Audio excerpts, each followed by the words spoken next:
zaman dahulu, di suatu tempat terdapat dua desa yang memiliki keteguhan dalam membangun kerukunan masyarakat.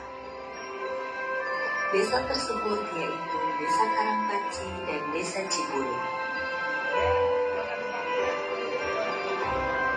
Pada tahun 1778, Desa Karangpaci dipimpin pertama kali oleh Bapak Ande yang pada saat itu memiliki penduduk 60 dari Dusun Karangpaci dan Dusun Bandar Kawung. Dengan berkembangnya zaman, dari tahun ke tahun, Desa Karangpaci telah berganti kepemimpinan sebanyak 6 kali. Dan pemimpin terakhir di tahun 1917 yaitu Bapak Tanuri. Banyaknya jasa yang ditinggalkan oleh pemimpin Desa Karangpaci, dari mulai pembangunan balai desa dengan menggunakan tiang cendol, mendirikan masjid, membuat jalan dari kampung menuju desa, membuat jembatan dari bambu, serta mata pencaharian masyarakat pada saat itu adalah bertani dan berkebun. Pada tahun 1779, pertama berdirinya Desa Cibulu yang dipimpin oleh Bapak Rentang. Desa tersebut menaungi dua kampung, yaitu Kampung Cibulu dan Kampung Bukel. Pada tahun 1779 sampai dengan 1932, Desa Cibulu telah berganti kepemimpinan sebanyak 10 kali. Dan pemimpin terakhir pada tahun 1919 sampai dengan tahun 1923 dipimpin oleh Bapak Raden Jayakusuma.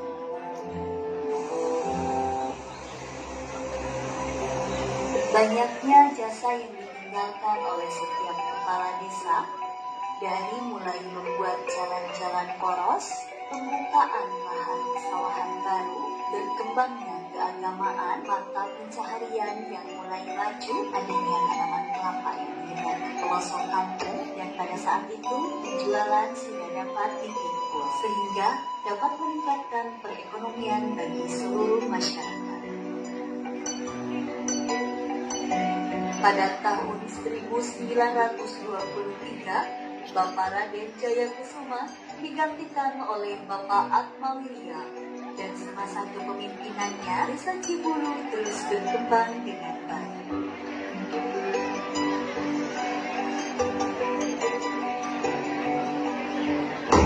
Dengan berkembangnya zaman, pada tahun 1926, demi mewujudkan kesejahteraan masyarakat, meningkatkan pembangunan, dan menciptakan perekonomian yang signifikan, dibangunlah sebuah pesantren, masjid, dan sekolah rakyat bagi sarana ibadah dan pendidikan yang dapat menampung anak dari dua desa, yaitu Desa Karangpaci dan Desa Cibulu. Demi berdirinya sebuah desa yang kokoh, tak luput dari perjuangan dan kerjasama antar semua pihak.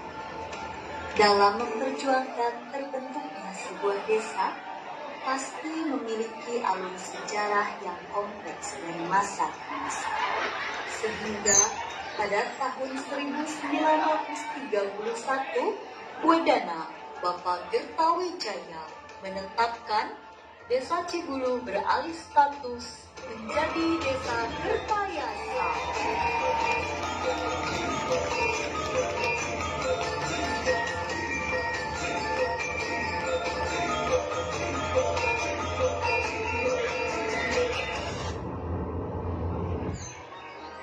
Pada saat berdirinya Desa Kertayasa, Bapak Atmawirya terpilih sebagai Kepala Desa Kertayasa. Setelah bergantinya kepemimpinan pada tahun 1952, Desa Kertayasa dipimpin oleh Bapak Rapia, yang mana pada saat itu Desa Kertayasa menghadapi goncangan penjajahan Jepang. Gerombolan gerita ini yang semakin merajalela. Rumah dihancurkan, gedung sekolah yang dibakar, bahkan kekayaan rakyat yang diambil oleh gerombolan. Sehingga pada saat itu atas kebijakan pemerintah desa, warga masyarakat desa Kertayasa mengungsi ke Cijulang tahun 1950.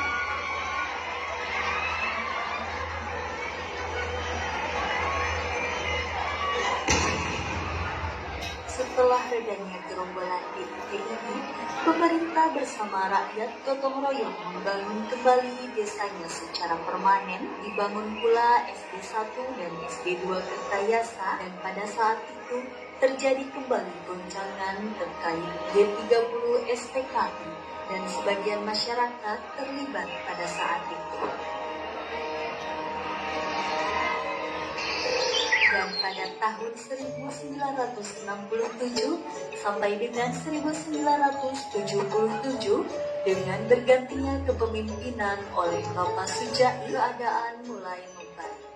Pembangunan pesantren, masjid, dan sarana pendidikan yang mulai berdiri, jalan-jalan desa yang mulai dilakukan perbaikan, persawahan dan ladang yang luas, sarana transportasi roda 2 dan roda 4 yang mulai bermunculan, pemeliharaan jembatan Ciawi Tali, dan proyek nasional bendungan Merjan, serta perdagangan yang mudah ditempuh, sehingga perekonomian masyarakat mulai stabil. Seiring berjalannya waktu, dengan banyaknya perubahan dan perkembangan pada desa Kertayasa, kini desa Kertayasa berdiri menjadi desa yang kokoh dan mandiri dari masa Orde Baru sampai dengan pemimpin yang baru.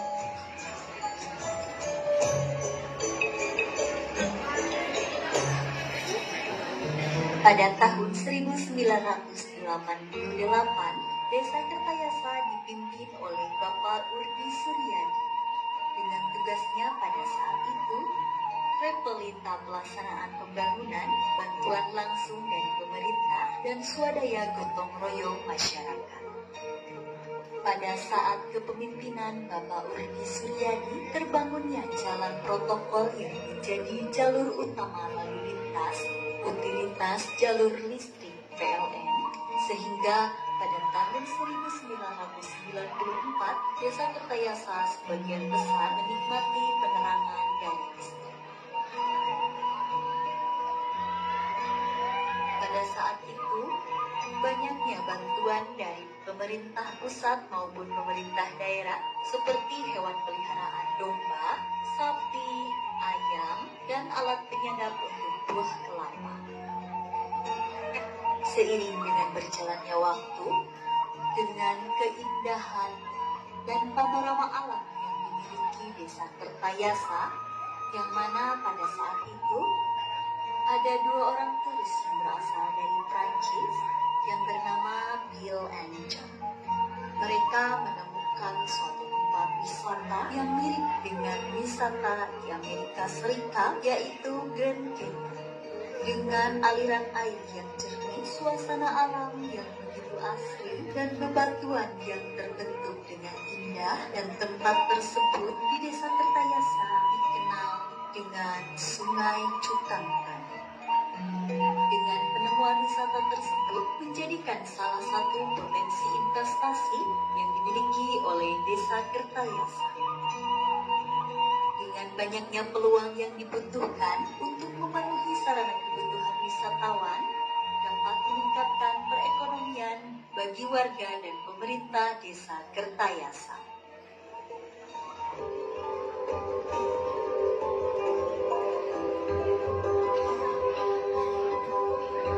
Dengan berkembangnya zaman, saat ini Desa Kertayasa yang dipimpin oleh Bapak Dr. Andes Abdul Rahman menjadi desa yang unggul dalam berbagai serta menjadi desa wisata yang prioritas dalam pembangunan, pengembangan potensi investasi, serta perekonomian yang baik bagi seluruh warga masyarakat Desa Kertayasa.